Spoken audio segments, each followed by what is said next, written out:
Përshëndetje, në këtë video mësimore do ju prezantojmë sortimin. Në video e mbarshme kemi parë se si mund të bënim me anë të SQL query të bënim selektimet e fushave me anë të select. Tani do të shikojmë se si mundet të sortojmë ato. Disortojmë ato në disa mënyra. Le të krijojmë një query. Si fillim po bëjmë select all from nga tabela student. Nëse ne i bëjmë run,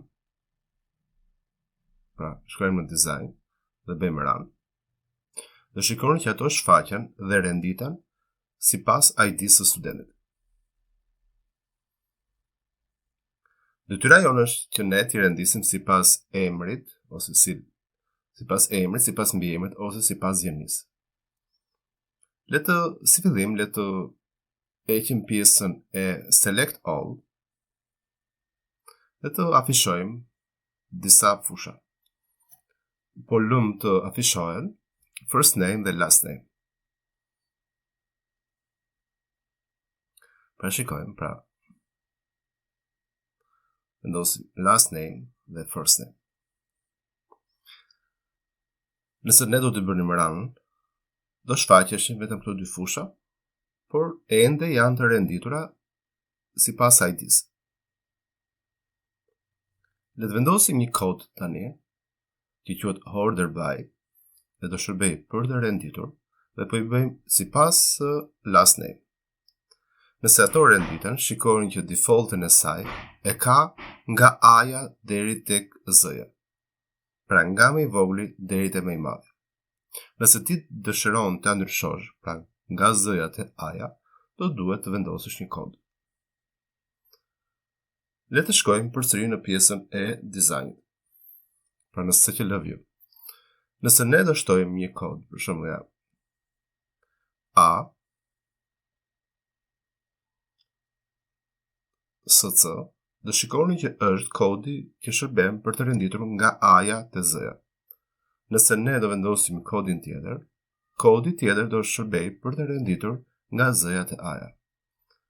Le të shikojmë, pra nga më i madhi deri tek i vogël. Kjo është shpallja. Le të marrim disa situata të tjera. Nëse do duaj të vendosja në vend të emrit, pra në vend të last name, mund të shtoj dhe elemente të tjera, për shembull, po vendos numër 1, kjo i referohet kolonës së parë. Pra i bie që marrë si referent kolonën last name. Pra nuk është nevoja që ti të vendosësh emrin e fushës, por mund të vendosësh numrin e kolonës që kemi. E po ta vendos 2, do shikoni që kolona me emrin first name do renditet nga më i madhi në të voglin. Pra, po ta shikoni, fillon me S dhe mbaron me A. Le të marrim disa situata të tjera. Po e vendos sipas rendit nga A-ja te Z-ja, këtë jetë më e dukshme. Le të shikojmë. Për shembull, të vendosim disa fusha të tjera. Atëherë le të shkojmë përsëri në SQL view.